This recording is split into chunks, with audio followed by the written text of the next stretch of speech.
I remember the first time I realized everything I thought I knew was actually holding me back.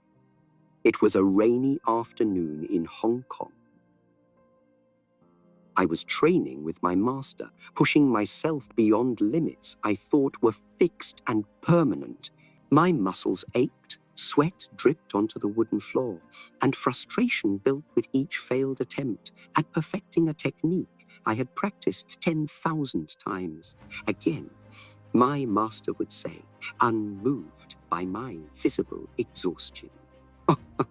I repeated the movement, precise and technical, just as I had been taught. In that moment, I understood the most profound truth about mastery. Sometimes the greatest obstacle to your growth isn't what you don't know, it's what you think you already know. That day changed everything for me. And today, I'm going to share this truth with you. A truth that applies not just to martial arts, but to every aspect of your life. The truth that to truly advance, you must unlearn what you have learned. I warn you, this journey isn't easy. The mind desperately clings to its certainties.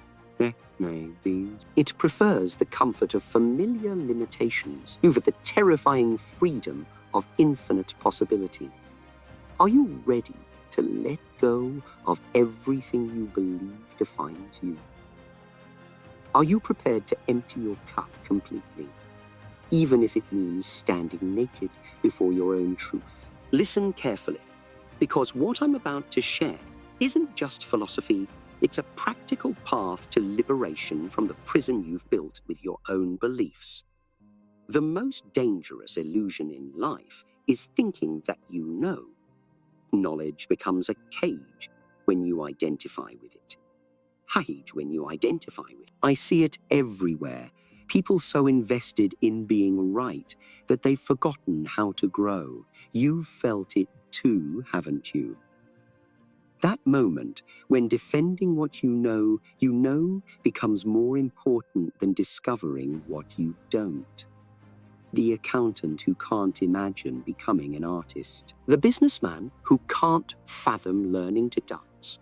The fighter so committed to their style, they become predictable, rigid, defeated before they even step into the ring. These are not just professional limitations, they are spiritual ones. Your mind has constructed walls and called them wisdom.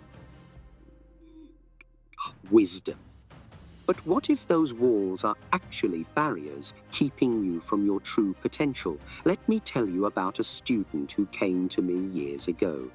He was already accomplished in his style. Trophies lined his walls, respect followed him everywhere. His techniques were flawless, his discipline unmatched. But something was missing. In sparring, he was mechanical, predictable. One day, I blindfolded him and said, "Fight me." Stripped of his visual cues, his perfect technique crumbled. He swung wildly, desperately. When I removed the blindfold, he was drenched in sweat, humiliated. "You have practiced 10,000 kicks once," I told him, "when you should have practiced one kick 10,000 ways." His knowledge had become his limitation. His certainty had become his weakness. His learning had become his prison. This is the first principle of unlearning, recognizing that expertise can become limitation. Think about it in your own life. Where have you become so certain that you've stopped questioning? Where have you declared, "I am this," or "I cannot do that," with such finality that it has become truth? These are not innocent beliefs. They are borders you've drawn around your potential. The expert is admired, respected, but often frozen in a moment that has already passed. While the beginner, the one willing to look foolish, to question, to fall, to unlearn, this is the one who continues to grow. As I once said, in the beginner's mind, there are many possibilities. But in the expert's mind, there are few.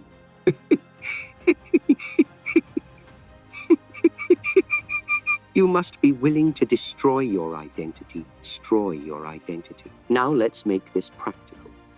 How do you begin this process of unlearning?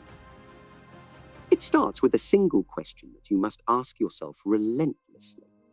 Is this true, or have I simply accepted it as true? Apply this question to everything: your capabilities, your personality traits, your beliefs about what's possible in your life. I'm not creative. Is this true, or have you accepted it as true?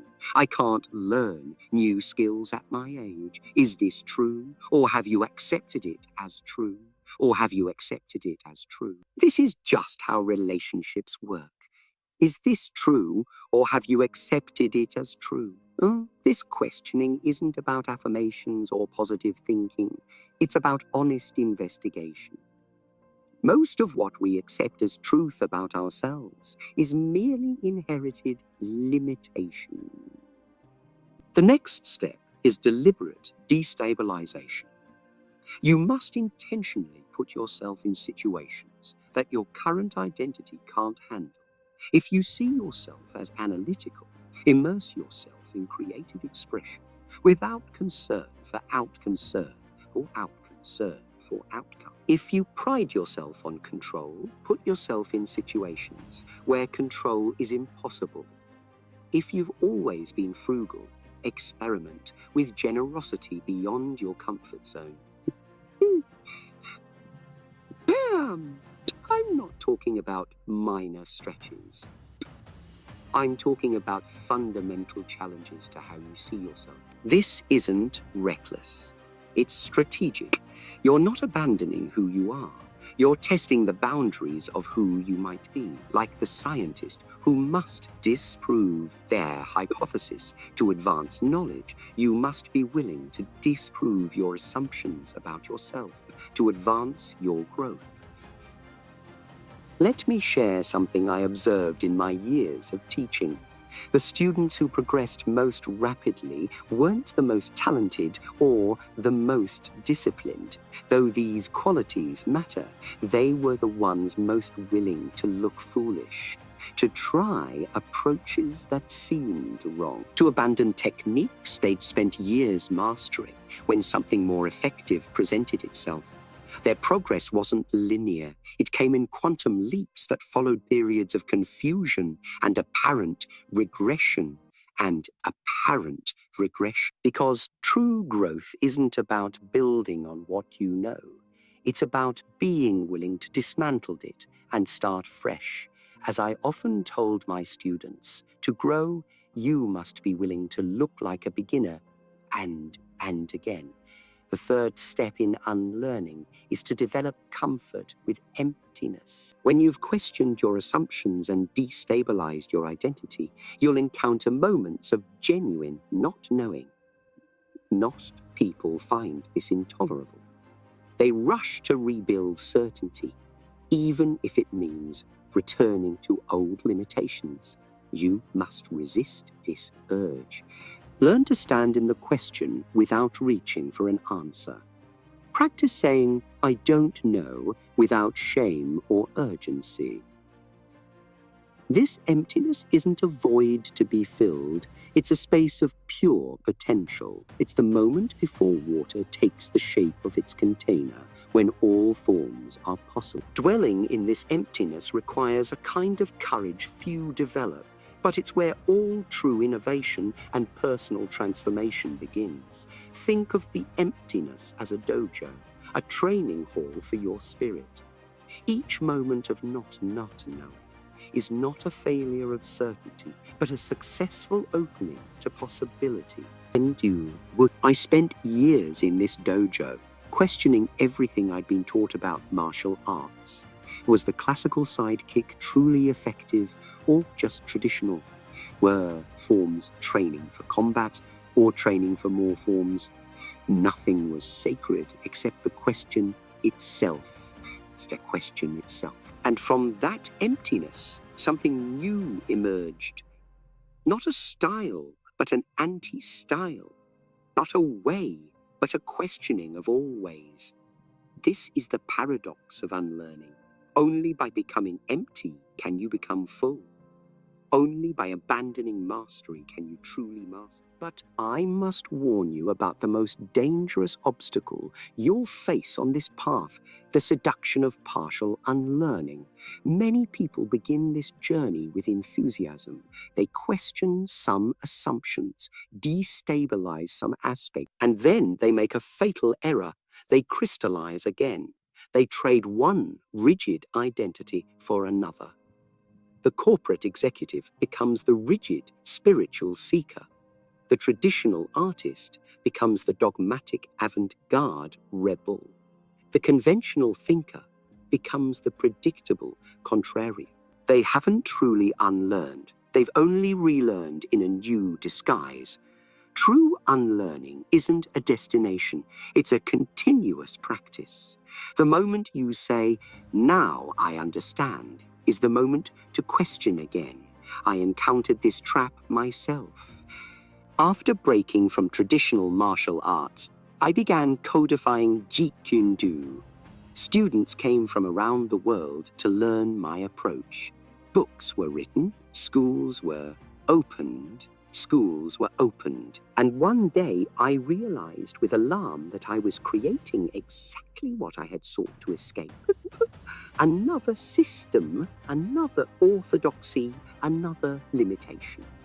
I famously told my students, absorb what is useful, discard what is not, add what is uniquely your own. But the deeper truth is that this process never ends. The moment you stop questioning, stop discarding, stop adapting, that's the moment growth ceases. Unlearning isn't something you do once and complete. It's a way of being in continuous relationship with your own knowledge. Let me tell you about the concept of mu in Zen tradition. When asked a question that relies on flawed assumptions, the Zen master doesn't answer yes or no. They respond with mu, meaning unask the question. Some questions cannot be answered because they emerge from fundamentally limited ways of seeing. How can I succeed without changing? Mu.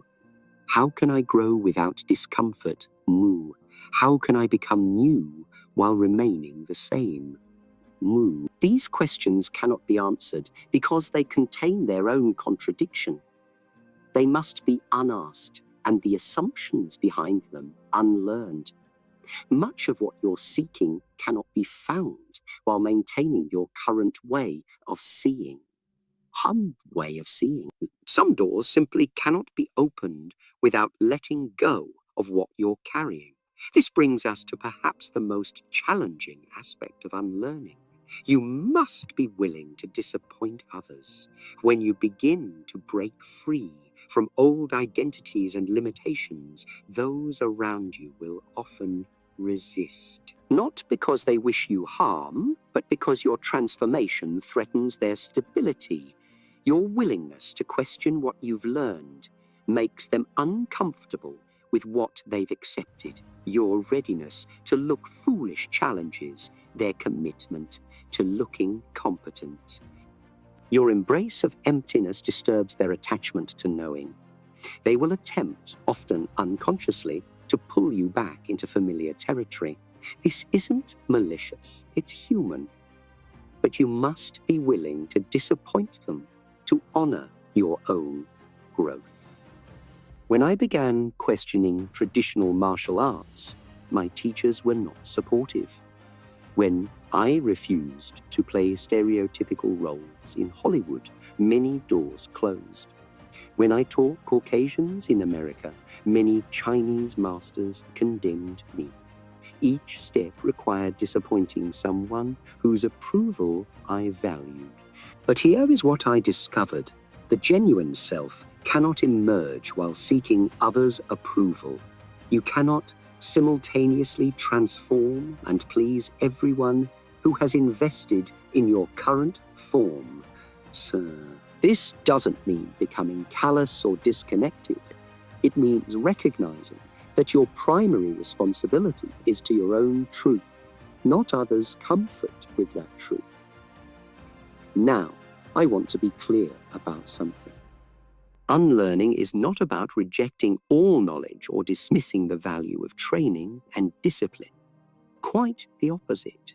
True spontaneity, true freedom can only emerge through rigorous practice. As I often told my students, before I learned the art, a punch was just a punch and a kick, just a kick. After I learned the art, a punch was no longer a punch, a kick no longer a kick. Now that I understand the art, a punch is just a punch, and a kick is just a kick. This apparent paradox contains profound truth. You must learn thoroughly to unlearn effectively. You must master form to move beyond it. You must master form to move beyond it. The novice who rejects form doesn't transcend it. They simply remain ignorant of it. Mastery and unlearning are not opposites. They are companions on the path to true freedom. This is where many misunderstand my teaching. I'm saying you must empty what you think you know to make room for deeper knowing. When I say be like water, I'm not advocating formlessness as an escape from discipline. I'm pointing to the discipline so complete that form becomes fluid, responsive, alive. The greatest musicians don't abandon their scales. They internalize them so completely that they can move beyond them into pure expression. The greatest writers don't reject grammar. They understand it so thoroughly that it becomes invisible in service to meaning. True unlearning isn't the absence of knowledge. It's knowledge transformed from rigid identity into fluid capability. Let me offer you 5 practical disciplines to begin your unlearning practice today. First, the discipline of deliberate beginner's mind. Once each month, invest serious time in learning something completely unfamiliar, something that challenges your self-concept. If you're analytical, learn to paint. If you're verbal, learn to paint. If you're verbal, learn mathematics. If you're solitary, practice social skills. Don't dabble superficially. Commit deeply enough to experience genuine incompetence, genuine frustration, genuine breakthrough. This practice will keep your identity fluid and your learning pathways open. Second, the discipline of assumption inventory. Once each week, identify a core belief about yourself or how the world works. Write it down. Then spend the entire week gathering evidence against this belief, not to disprove it necessarily, but to loosen its grip on your perception. You're not seeking to replace one certainty with another. You're developing the capacity to hold your assumptions lightly, to see them as provisional tools rather than absolute truths. This practice builds the mental flexibility required for continuous unlearning. Third, the discipline of identity rotation. In domains that don't carry serious consequences, experiment with being the opposite of how you normally see yourself. If you identify as serious, practice approaching situations with playfulness. If you see yourself as cautious, practice calculated risk-taking. If you pride yourself on independence, practice deep collaboration. Don't fake these approaches. Fully embody them as genuine experiments. You'll discover that many aspects of your identity are choices rather than fixed traits, available to be deployed or set aside as circumstances require. Fourth, the discipline of comfort with criticism. Regularly seek substantive criticism of your work, ideas, and approaches, not from the harshest critics, but from the most thoughtful. And when you receive this criticism, practice sitting with it without defensiveness, without immediate acceptance or rejection. Just hold it, consider it, be willing to see truth in it without feeling diminished by that truth. Most people either reject criticism entirely or accept it uncritically. Both responses stem from insecurity. The unlearner can engage criticism with neither defensiveness nor surrender, taking what serves truth and growth while discarding the rest. Finally, the discipline of regular emptiness. Create space in your life for genuine not knowing. This might be meditation, time in nature, or any practice that temporarily suspends your planning. Analyzing mind. This isn't escapism, it's strategic renewal of your capacity for fresh perception. Like the martial artist who must periodically return to basic stances to maintain fundamentals, you must periodically return to emptiness to maintain your capacity for seeing beyond your accumulated knowledge. As I often said, the usefulness of a cup is in its emptiness. You must regularly empty your cup to maintain its usefulness. These 5 disciplines aren't the entire path, but they're a beginning. Practice them not as techniques to master, but as doorways to walk through. Each opens into new terrain of self-understanding, new possibilities for who you might become. The ultimate aim isn't to arrive at some final, perfected state. There is no such destination. The aim is to develop such fluidity of identity, such comfort with uncertainty, such capacity for emptiness that you can respond to life's challenges without the limitations of accumulated knowledge. Not because knowledge isn't valuable, but because attachment to knowledge becomes a barrier to wisdom. Now, as our time together draws to a close, let me share one final truth about unlearning, perhaps the most important of all. The deepest unlearning isn't about knowledge or identity or even beliefs. It's about unlearning separation itself. Throughout your life, you've learned to experience yourself as separate from others, separate from nature, separate from life's inherent wholeness. This learned separation is the root of your suffering and limitation. It's what makes you defend outdated knowledge, cling to familiar identities, fear the emptiness that precedes.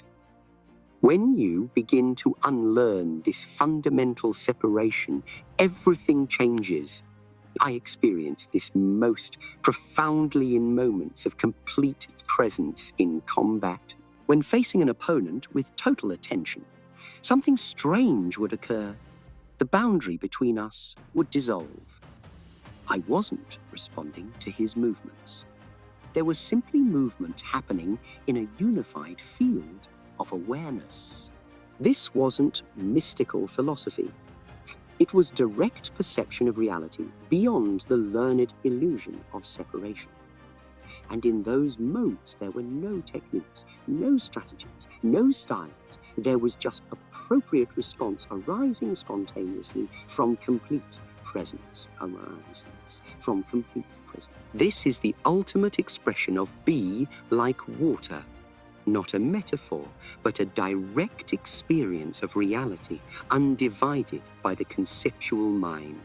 This same presence is available to you in every moment, in every activity, in every relationship. But to access it, you must be willing to unlearn the most fundamental assumption of all, that you exist as a separate, independent entity rather than as an expression of life's unified wholeness. This doesn't mean losing your uniqueness or functional identity. It means experiencing that identity as a temporary expression of something far more vast and interconnected, like a wave that maintains its distinct form while being inseparable from the ocean. You can function as an individual while experiencing your inseparability from all life.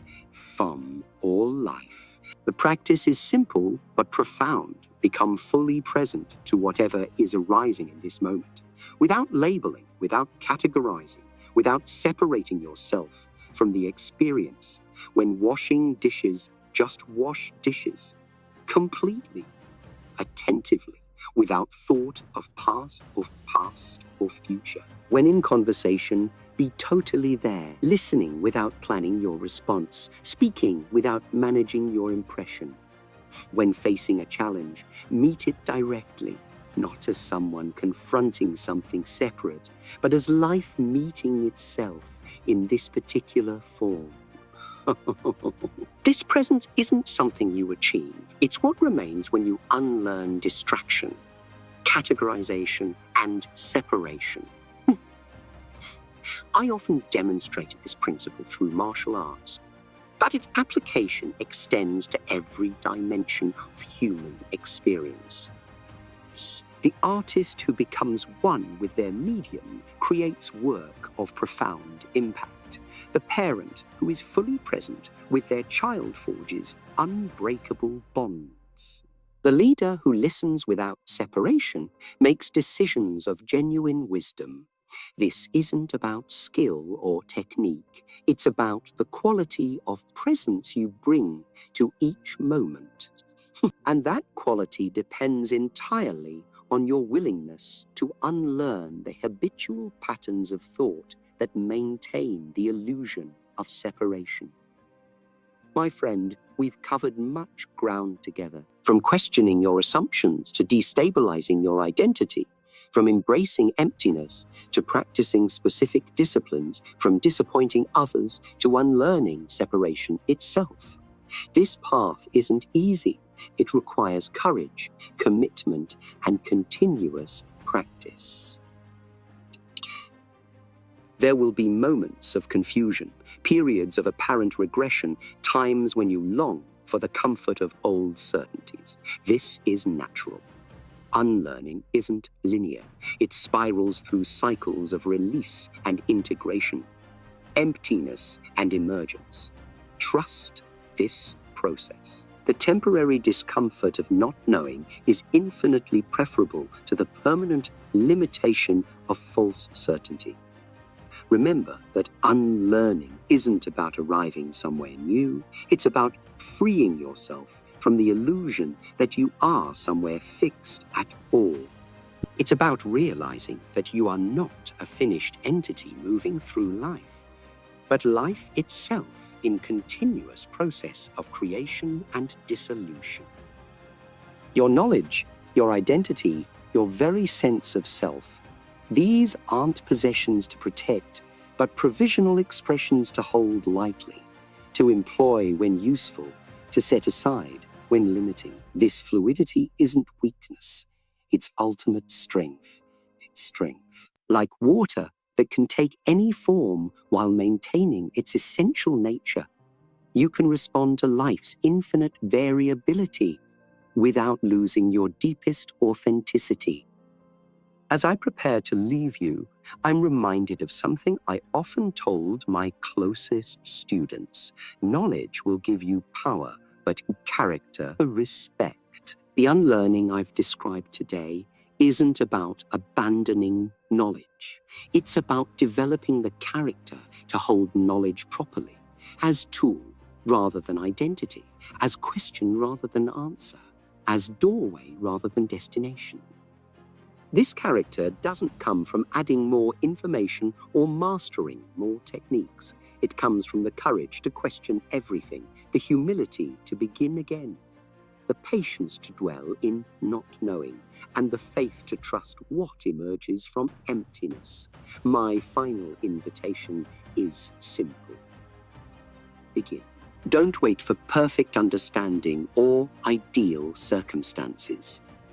Start where you are, with one assumption questioned, one identity loosened, one moment of genuine emptiness embraced. The journey of unlearning unfolds one step at a time, and each step creates possibility for the next. Trust that as you release what you think you know, what you truly need to know will find you. Trust that as you let go of who you think you are, Who you're capable of becoming will emerge. Trust that as you empty your cup of accumulated certainties, life itself will fill it with fresh wisdom. This is the path of continuous growth, continuous discovery, continuous liberation. This is what it means to truly unlearn what you have learned. Be water, my friend. Be water, my friend. Be water.